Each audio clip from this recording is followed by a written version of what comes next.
Hello everyone, welcome to another edition of Skybound Capital's podcast series Under the Macroscope, where today I'm joined by Jaimie McKenzie, who joined the Skybound Capital Group after more than 15 years in the banking industry, and specifically in the specialized area of structured lending. Now, in an environment of rampant inflation, we can call it that, and steadily rising interest rates putting pressure on people's personal finances, debt has become a major talking point, and we're going to talk about various aspects of debt and debt markets. But Jaimie, great to have you on, and before we go any further, your specialization in the banking industry was structured lending. What is structured lending, to kick us off?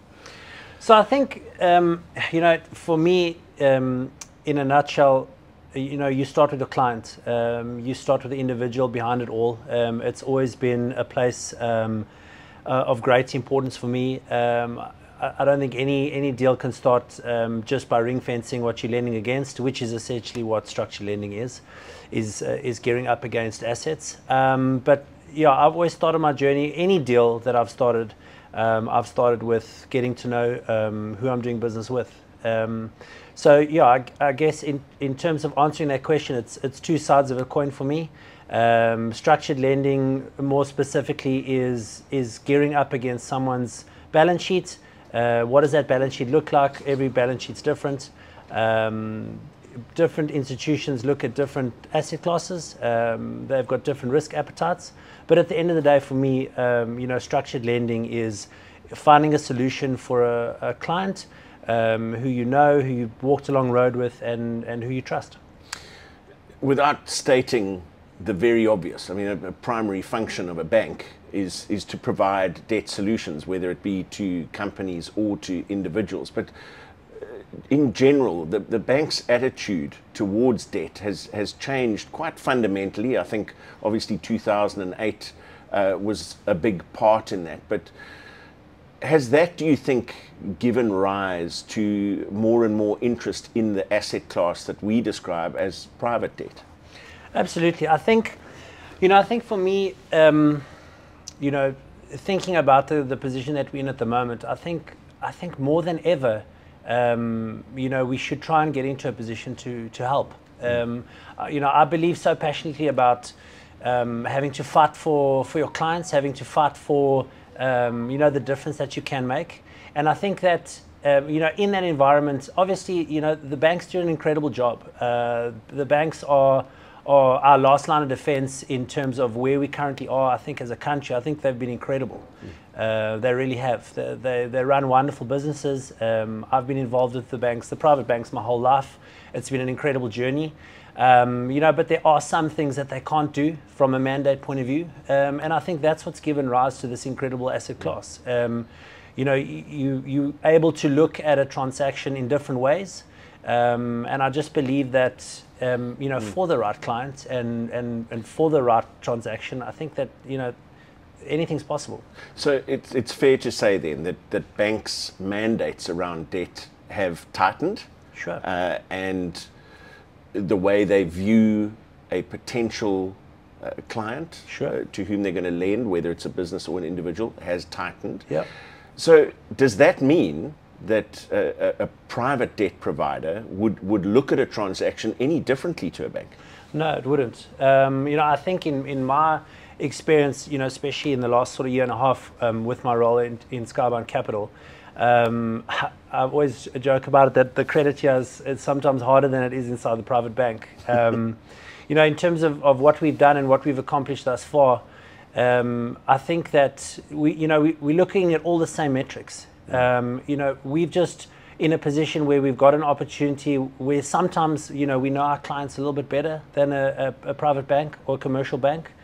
We've walked a longer road with them. And we're able to make that call, that I always call it the 5 to 10% call that you look at in terms of the risk that you've got for a guy. And I think that, if you look at a transaction like that, I always just believe that it can't always be so black and white. There has to be gray. These guys, these successful, amazing entrepreneurs that we get to deal with on a day-to-day basis, they lived in the gray. That's how they got to where they are. And I think that, not always, but sometimes these guys deserve the benefit of the doubt, and I think that's where private debt comes from. So, Jaimie, to be clear, if I'm interpreting you correctly, where the banks have traditionally looked for security, what you're saying as a private debt provider is that with this narrowing of bank mandates, there is still sufficient security to satisfy yourself around a private debt transaction. 100%. Yeah. I think that, again, we spoke about it earlier, there lies the opportunity. I think, if you know your client intimately, if you understand what's on his balance sheet, it's often, in private debt, it is more than the numbers as much as it is about the numbers. That's of critical importance for me. And I just think, I think where it's different with private debt is that we've got fewer clients. Our mandate is slightly more entrepreneurial.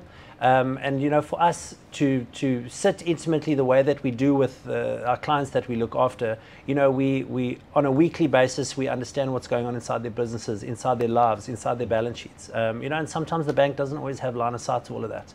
And I think that gives us the flexibility to do what we do. Now, there's an understandable viewpoint. If you were presenting the concept of private debt to somebody who was not au fait with the concept, they would probably automatically say, and I've experienced this, there's, by definition, there must be more risk associated if you're funding something that a bank won't necessarily fund. Do you believe that to be true? Does that have any merit? Or are you comfortable that in the private debt environment you can perfect that security? I think the security can always be perfected. Again, in terms of the clients that anyone's got in their portfolio or that they look after, I think there's always an ability to find a way. And I think that, again, in terms of where the banks are currently with their mandates, which is not to say it's the wrong one. They've been around for as long as they have and done as well as they have because of that reason. So you have to take your hat off to them. I mean, they've seen it all before. But I think that, if I have to look at a deal and there's maybe an extra 2, 3, 4 million rand that we can get out of the transaction and it still makes sense and we're still covered and our covenants are still in place, then I think it's something that we must look at and something that we can fight for, because that, at the end of the day, that can be the difference. And coming back to a point that you previously made, I mean, how important in perfecting that security and making sure those covenants are in place, how important is it to have that access to the borrower, and not only their balance sheet, but perhaps even monthly management accounts, etc.? Sure. Look, I think, once we become involved in private debt, we become essentially a shareholder, not just in the deal that we've done, but in the client's journey and in their lives. And I think that's maybe one of the big differences between us and the bigger institutions, is that we have less clients, we are more flexible. We do have capacity to be involved every day. And I think that's, that is what separates us, and I think that's what gives us the ability to do the things that we do. So more flexibility doesn't necessarily mean more risk? No, it doesn't. I think that, in terms of where we are in a business and where we are with our clients, everyone's going to look at risk in a different way. Someone would look at a deal. I've taken a deal to 2 different banks. One bank said completely no, and another bank said they absolutely love the transaction. So everyone views things in a different way. And I think that, the way that we do things, and certainly the way that I do things, is I look at the individual, and I just think to myself, is this a guy I want to be in business with? Just finally, I mentioned the cycle that we're currently in. I was listening to a radio program the other day which said this is an environment lovely for savers, not so good for borrowers. Do you see the current circumstances in which we're operating almost increasing demand for private debt transactions, given that banks are potentially going to be more reticent? Yes, absolutely. I think, in any transaction that we look at, we're always going to stress test it. So, we try and make it, we try and avoid to get into this situation. So, we're anticipating a rate increase, for the last couple of years. Everyone saw it coming. I don't think it's a big surprise to anyone. Obviously, it's painful and it's difficult. But again, you know, if you've got a good client and you've got a solid transaction, let's get in and restructure the debt. Let's come up with a different payment term. Let's make it interest only. Let's roll up some interest. Let's find a way to match the client's cash flows for that period of time, and let's be flexible enough to be able to do that, because they didn't become bad payers overnight. They didn't become bad clients overnight. You're in an environment where I think the world is changing quite quickly in a very short space of time, and I think that if you're able to have that flexibility, if you're able to find solutions, if you're able to again be so involved with your clients on a day-to-day and understand where they are in terms of their businesses, in terms of you know, daily and weekly meetings, to understand where I feel like you can get ahead of it. Because again, the business is still solid, even though the interest rates have risen by 5%. It's the same good business that we backed 3 or 4 years ago. There's an important word in there, solutions, and it is about being adaptable, being flexible to find workable solutions. I agree.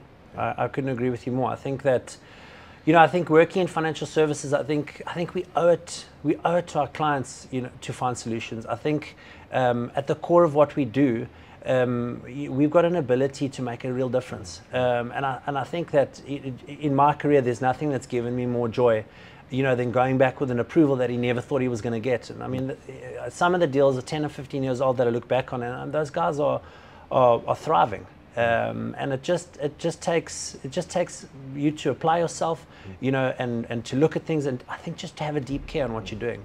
Well, it's an evolving space, it's a growing space, it's an asset class, private debt, that continues to grow globally, and one in which Skybound Capital has had a keen interest for almost 14 years now, both offshore and domestically here in South Africa. Jaimie, thanks for your time and your insight, invaluable experience to have come out of the banking industry after many, many years involved in the space. Don't forget, you can download or subscribe to Under the Macroscope on Apple, Spotify, or the Google Play Store for Android, and all past editions of Under the Macroscope are available on our website at www.skyboundcapital.com. Until next time, cheerio.